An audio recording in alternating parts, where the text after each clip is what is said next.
ईर्ष्या हमारे मन में वास करने वाला एक और शत्रु। ये शत्रु कभी कभी हमारे लिए लाभदायक भी हो सकता है, किंतु यदि हमने ध्यान नहीं रखा तो उतना ही अधिक घातक भी हो जाता है।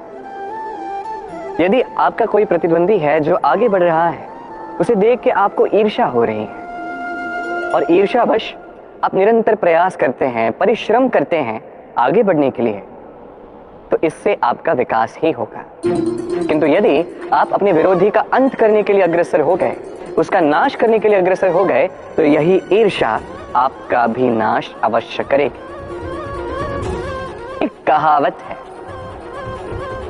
ये तो पशु प्रवृत्ति है कि आप ही आप चरे, वही मनुष्य है कि जो दूसरे मनुष्य के लिए मरे।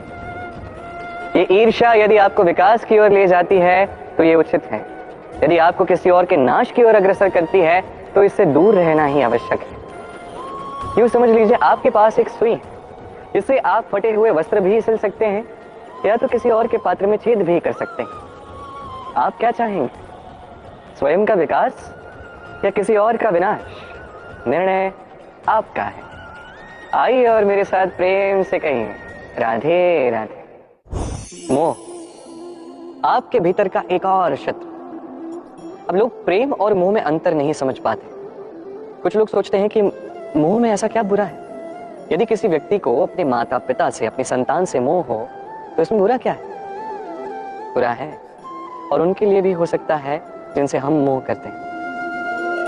अब मोह और प्रेम में अंतर क्या है मैं आपको समझाता।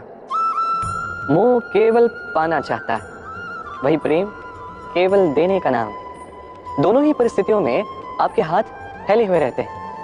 मोह में किसी वस्तु को या किसी व्यक्ति को प्राप्त करने के लिए, और प्रेम में केवल प्रदान करने के लिए। मोह में आपके पांव में बेड़ियां बन जाती हैं। यदि माता पिता को संतान से मोह हो जाए तो वो अपने संतान को कभी दुख में, चिंता में, पीड़ा में देख ही नहीं सकते, इसलिए वो संतान को बांध के रख देते हैं एक सुरक्षित क्षेत्र में, जहां से ना तो वो संसार देख पाता है, ना परख पाता है, ना सीख पाता है, ना विकट परिस्थितियों का सामना करता है। इस कारण से वो दुर्बल बन जाता है, अज्ञानी बन जाता है, उसका विकास वहीं रुक जाता है। यही प्रेम केवल विकास की ओर ले जाता है। माता पिता संतान से प्रेम करते हैं तो उसे छोड़ देते हैं कि जाके संसार को देखो, परखो, सीखो, कैसे इसके साथ लड़ना है स्वयं सीखो, अपनी शक्ति स्वयं बढ़ाओ, अपना मार्ग स्वयं चुनो। तो इन मोह की बीड़ियों को तोड़ दीजिए और प्रेम को अपना लीजिए, और इसी प्रेम के साथ कहें, राधे राधे। अधिकतर लोग ये बात जानते हैं कि हमारा शरीर 5 तत्वों से बना है, जिसे हम पंचतत्व कहते हैं।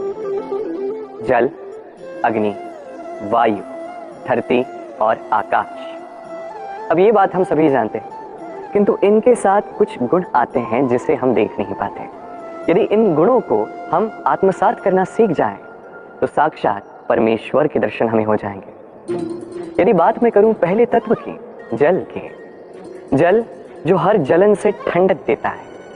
इस जल को देखिए, ये बहना जानता है, रुकना नहीं। ये चट्टानों से टकराता है, इसके मार्ग में अनेक बाधाएं आती हैं, किंतु ये बहना जानता है। निराकार है ये जल, जिस भी पात्र में डालो उसका आकार ये लेता है। यही इसकी विशेषता, यही हमारे लिए सीख भी कि कैसे हमें बहते रहना है, कैसे हमें रुकना नहीं है, चाहे हमारे मार्ग में कितनी भी कठिनाइयां क्यों ना आए। कैसे जल की ही भांति निराकार होकर हर परिस्थिति के अनुसार हमें ढलना है। बस यही सीख जल से प्राप्त कीजिए और मेरे साथ प्रेम से कहिए, राधे राधे। पंच तत्वों में से दूसरा तत्व है धरती, भूमि, जिसे हम धरती माता कहते हैं। ये धरती धैर्य धारण करती है और इसी पे हमारा समस्त संसार आधारित है, क्योंकि ये धरती ये सहनशील है, इसकी सहनशीलता अपरंपार है। संतान जो भी ठोकर इसे प्रदान करे प्रेम से सहती है और बदले में अमूल्य रत्न प्रदान करती है। संतान यदि हल चलाए तो बदले में उसे अन्न प्रदान करती है। ये है धरती। अब इससे हमें क्या सीख मिलती है? यही कि किसी के लिए कुछ करना, किसी को कुछ देना बिना किसी कामना के। और ये बात समझ जाइए, यदि आप बिना किसी कामना के बिना किसी अपेक्षा के किसी के लिए कुछ करते हैं या किसी को कुछ भी देते हैं, यदि ये आप सीख जाते हैं तो आप प्रेम करना सीख गए हैं।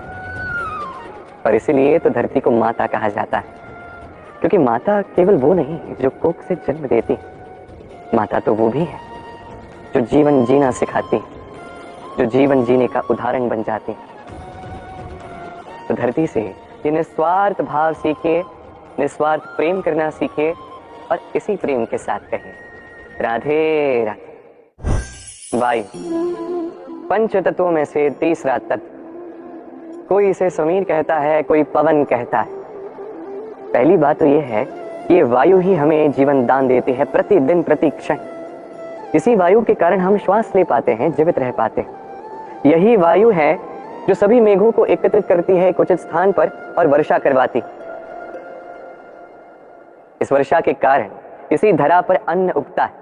इस वायु को देखिए, कभी इतनी सौम्य होती है कि आपको अंतर भी नहीं पड़ता, और कभी कभी ऐसा रूप धारण करती है कि बड़े से बड़े पर्वत का आकार ही बदल के रख देती है। यही वायु की विशेषता है।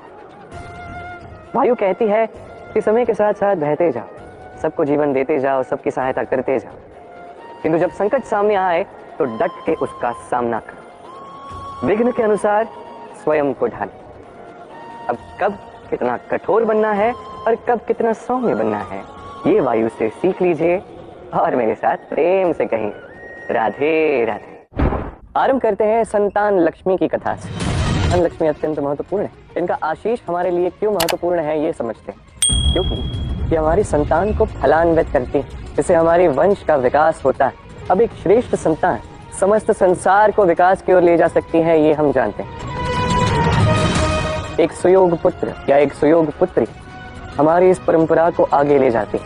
इसलिए संतान लक्ष्मी की कृपा का हमारे ऊपर होना अत्यंत आवश्यक है, उनकी आराधना अत्यंत आवश्यक है। धैर्य लक्ष्मी का आशीष क्यों महत्वपूर्ण है? क्योंकि धैर्य लक्ष्मी हमारे आत्मबल को शक्ति प्रदान करती, क्योंकि जिसमें धैर्य नहीं होता उसका आत्मबल क्षीण पड़ जाता है।